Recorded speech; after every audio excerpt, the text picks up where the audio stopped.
ನೀವು ಎಷ್ಟೇ skin care ಮಾಡಿದ್ರು, ಎಷ್ಟೇ ಗ್ಲೋ ಪ್ರಾಡಕ್ಟ್ಸ್ ಬಳಸಿದ್ರು, ಡೈಲಿ ಗ್ರೂಮಿಂಗ್ ರೂಟೀನ್ ಫಾಲೋ ಮಾಡಿದ್ರು, ಈ 7 ಕೆಟ್ಟ ಅಭ್ಯಾಸಗಳನ್ನು ಬಿಡದೇ ಇದ್ರೆ ನಿಮ್ಮ ಮುಖದಲ್ಲಿ ಯಾವತ್ತೂ ನಿಜವಾದ ಇಂಪ್ರೂವ್ಮೆಂಟ್ ಕಾಣೋದಿಲ್ಲ.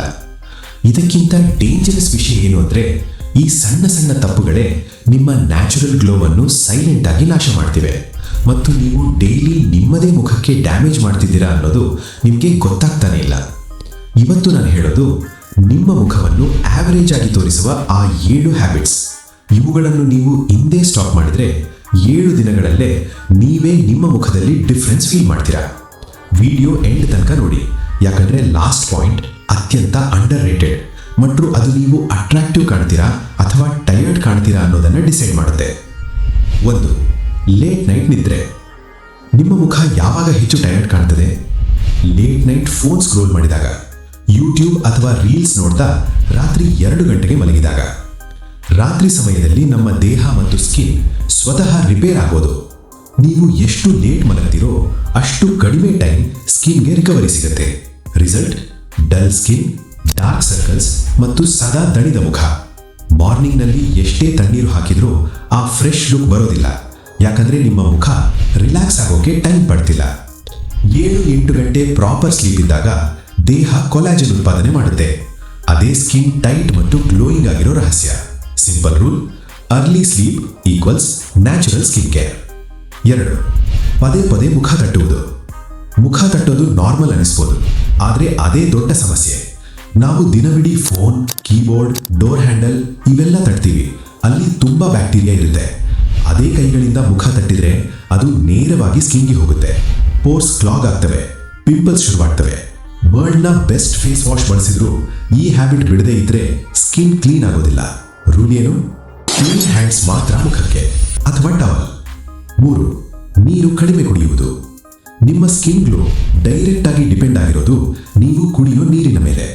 ದೇಹ ಡಿಹೈಡ್ರೇಟ್ ಆದ್ರೆ ಸ್ಕಿನ್ ಟೈಟ್, ರಫ್ ಮತ್ತು ಲೈಫ್ ಇಲ್ಲದಂತೆ ಕಾಣುತ್ತೆ. ಎಷ್ಟೇ ಎಕ್ಸ್ಪೆನ್ಸಿವ್ ಕ್ರೀಮ್ ಬಳಸಿದ್ರು ನೀರು ಇಲ್ಲದಿದ್ರೆ ಅದು ಒಳಗಿಂದ ಕೆಲಸ ಮಾಡಲ್ಲ. ನೀರೇನ್ ಮಾಡುತ್ತೆ? ಸ್ಕಿನ್ ಹೈಡ್ರೇಟ್ ಮಾಡುತ್ತೆ, ಬ್ಲಡ್ ಫ್ಲೋ ಇಂಪ್ರೂವ್ ಮಾಡುತ್ತೆ, ಟಾಕ್ಸಿನ್ಸ್ ಹೊರ ಹಾಕುತ್ತೆ. ಡೈಲಿ 3-4 ಲೀಟರ್ ನೀರು ಕನ್ಸಿಸ್ಟೆಂಟ್ ಆಗಿ ಕುಡಿಯಿರಿ. 1 ವಾರದಲ್ಲೇ ಸ್ಕಿನ್ ಸಾಫ್ಟ್ ಮತ್ತು ಫ್ರೆಶ್ ಅನಿಸುತ್ತೆ. 4. ಸನ್ಸ್ಕ್ರೀನ್ ಇಗ್ನೋರ್ ಮಾಡುವುದು. ಬಹಳ ಜನ ಸನ್ಸ್ಕ್ರೀನ್ ಅಂದ್ರೆ ಬೀಚ್ ಅಥವಾ ಸಮ್ಮರ್ಗೆ ಮಾತ್ರ ಅಂದ್ಕೊಳ್ತಾರೆ, ಆದರೆ UV ರೇಸ್ ಮನೆ ಒಳಗೂ ಕೆಲಸ ಮಾಡ್ತವೆ. ವಿಂಡೋ ಹತ್ತಿರ ಕೂತಿದ್ರು, ಮೊಬೈಲ್ ಬಳಸಿದ್ರು, ಅದೇ ರೇಸ್ ನಿಧಾನವಾಗಿ ಕೊಲಾಜನ್ ಬ್ರೇಕ್ ಮಾಡುತ್ತೆ. ರಿಸಲ್ಟ್: ರಿಂಕಲ್ಸ್, ಪಿಗ್ಮೆಂಟೇಷನ್ ಮತ್ತು dull look. Daily morning face wash ನಂತರ ಸನ್ಸ್ಕ್ರೀನ್ ಮಸ್ಟ್. 15 ದಿನಗಳಲ್ಲಿ ಸ್ಕಿನ್ ಟೋನ್ ಈವನ್ ಆಗೋದನ್ನ ನೀವೇ ನೋಡ್ತೀರಾ. 5. ಹೆಚ್ಚು ಸಕ್ಕರೆ ಸೇವನೆ.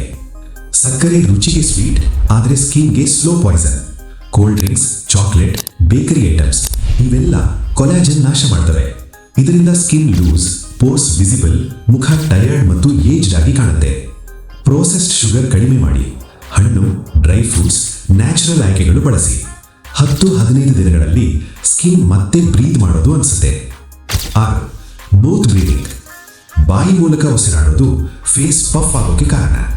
ನಾಗು ಮೂಲಕ ಉಸಿರಾಡಿದ್ರೆ oxygen flow better, blood circulation strong. ಇದು ಸ್ಕಿನ್ ಮಾತ್ರ ಅಲ್ಲ, ಪೋಸ್ಚರ್ ಮತ್ತು ಎನರ್ಜಿ ಮೇಲೂ ಪ್ರಭಾವ ಬೀರುತ್ತೆ. ವರ್ಕೌಟ್, ಸ್ಟಡಿ, ಫೋನ್ ಬಳಸುವಾಗ ಕಾನ್ಶಿಯಸ್ ಆಗಿ ನಾಗು ಮೂಲಕ ಉಸಿರಾಡಿ. 7. ಹೆಚ್ಚು ಪ್ರಾಡಕ್ಟ್ಸ್ ಬಳಸುವುದು. ಹೆಚ್ಚು ಪ್ರಾಡಕ್ಟ್ಸ್ ಅಂದ್ರೆ ಹೆಚ್ಚು ಕೇರ್ ಅಲ್ಲ, ಅದು ಸ್ಕಿನ್ ನ್ಯಾಚುರಲ್ ಬ್ಯಾಲೆನ್ಸ್ ನಾಶ ಮಾಡುತ್ತೆ. ಸ್ಕಿನ್ ಅಥವಾ ತುಂಬಾ ಆಯಿಲಿ ಅಥವಾ ತುಂಬಾ ಡ್ರೈ ಆಗುತ್ತೆ. ಸಿಂಪಲ್ ರೂಟೀನ್ ಸಾಕು: gentle face wash, light moisturiser ಮತ್ತು ಸನ್ಸ್ಕ್ರೀನ್. ಕಡಿಮೆ ಪ್ರಾಡಕ್ಟ್ಸ್, ಹೆಚ್ಚು ರಿಸಲ್ಟ್.